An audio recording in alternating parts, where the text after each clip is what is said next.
time, started from small crimes. While others had big tops, I was slinging small dimes. Trying to make the come up, the blow used to numb up a few G's a week.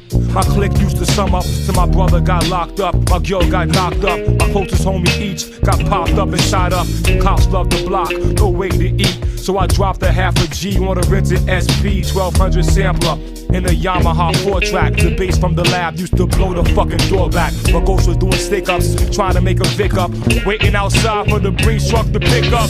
Nothing would work, so we back to chopping nicks up, giving grown-ass women 2 vows for a dick suck. When I was stressed, I would head to the rest, then the pads on the SP12 got pressed, making beats for the streets so the family could eat. In '93, Wu-Tang Clan dropped their first LP. We went platinum. Yeah, we flattened them, pockets got fat in them, Whitney got capping them, Statins on the map in them, Brooklyn Zoo was bombing them, all around the world, killer bees start swarming them.